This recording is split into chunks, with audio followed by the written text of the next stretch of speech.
ایک دن ڈاکٹر صاحبہ اپنی ساتھی سسٹر برینس کے ہمراہ کراچی کے شہر آئی چندریگر روڈ آئیں،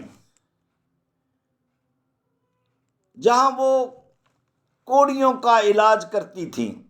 وہاں انہوں نے اپنی مدد آپ کے تحت گتوں کی ڈسپنسری بنا رکھی تھی۔ بقول ڈاکٹر روت فو جا بجا وہاں گندگی کے ڈھیر تھے، مکھیوں اور دیگر حشرات الارض کا بسیرا تھا۔ گندا پانی گندگی کے ڈھیروں کے گرد جمع تھا۔ جب سسٹر جی کی نظر جزامیوں یا کوڑیوں پر پڑی تو ان کے جسم پر بھی اسی طرح کیڑے رینگ رہے تھے جیسے گندگی کے ڈھیروں پر۔ ان کے جسموں اور گندگی کے ڈھیروں سے اٹھنے والا تعفن نے ماحول کو انتہائی کراہت زدہ بنا رکھا تھا۔ جنگ سنڈے میگزین 20 اگست 1917 کو خصوصی اشاعت میں طلعت عمران صاحب کہتے ہیں، مکلوڈ روڈ موجودہ آئی چندریگر روڈ کے قریب ایک جھونپڑ پٹی میں، جہاں جانوروں سے بدترین زندگی بسر کرنے والے جذام کے مریضوں کا علاج شروع کیا، جبکہ کوئی مقامی ڈاکٹر قریب آنے پر بھی آمادہ نہ تھا۔ انہوں نے بے بس، لاچار اور بے آسرا مریضوں کا سارا درد اپنے اندر سمیٹ لیا، حتیٰ کہ ان کے جسم سے اٹھتا ہوا تعفن اور کل بلاتے ہوئے کیڑے بھی ان کے عزم کی راہ میں حائل نہ ہو سکے۔ 57 برس قبل پاکستان کی سرزمین پر قدم رکھنے والی ڈاکٹر روت فو نے سکردو سے لے کر افغانستان تک لاتعداد مریضوں کا علاج کیا۔ انہیں ایک اچھی ٹیم کا ساتھ رہا ہے۔ خصوصی اشاعت میں یہ ذکر کیا گیا ہے، کچھ لوگ ترس کھا کر جھونپڑیوں میں روٹی پھینک دیتے جو کیچڑ میں لتھڑ جاتی۔ یہ قابل رحم لوگ اس طرح کی روٹی کھا کر زندہ تھے۔ دوران علاج اس نے بڑے لاچار، مصیبت زدہ، ناقابل دید، دل و دماغ کو جھنجھوڑ کر رکھ دینے والے واقعات دیکھے۔ ایک دن علاج کی غرض سے ڈسپنسری کی طرف آتے ہوئے ایک آدمی کو دیکھا جو چوپایوں کی طرح چل رہا تھا۔ اس کے جسم سے آنے والی بدبو ناقابل برداشت تھی۔ اگلے دن ایک اور مریض کو دیکھا جس کی ہتھیلی میں بڑا سوراخ تھا۔ ڈاکٹر صاحبہ کے پوچھنے پر اس نے بتایا کہ یہ چوہے نے۔ سسٹر جی کو سمجھ نہیں آ رہی تھی تو سسٹر بریس نے سمجھایا تو وہ سر پکڑ کر بیٹھ گئی۔ ڈاکٹر صاحبہ فرماتی ہیں، میں سوچ بھی نہیں سکتی کہ دنیا میں ایسی لاچار اور قابل رحم مخلوق ہے جو چوہوں کی خوراک بن رہی ہے۔ پھر اس نے بھارت جانے کا ارادہ ترک کر دیا۔ اپنے نجات دینے والے خداوند یسوع مسیح کی طرح کوڑیوں کی آواز سن لی تھی جو یہ کہہ رہے تھے، اے یسوع ہم پر رحم کر۔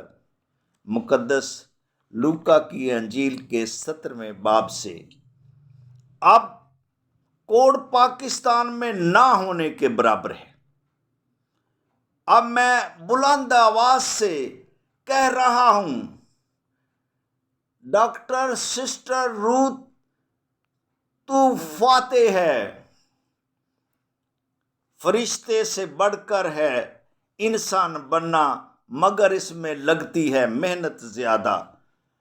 ڈاکٹر صاحبہ نے پاکستان کی شہریت لے کر یہ ثابت کیا، قفس میں رہتے رہتے قفس سے ہو گئی الفت، میں خود ہی نوچ لیتا ہوں جو میرے پر نکلتے ہیں۔ میں ایڈی بینیڈکٹ خدا باپ سے عرض کرتا ہوں، اے میرے مالک، اپنی دھرتی پر کچھ اور درد دل رکھنے والے بھیج دے، یہی ہماری ضرورت ہے، یہی ہماری ضرورت ہے۔ بہت شکریہ، بہت مہربانی۔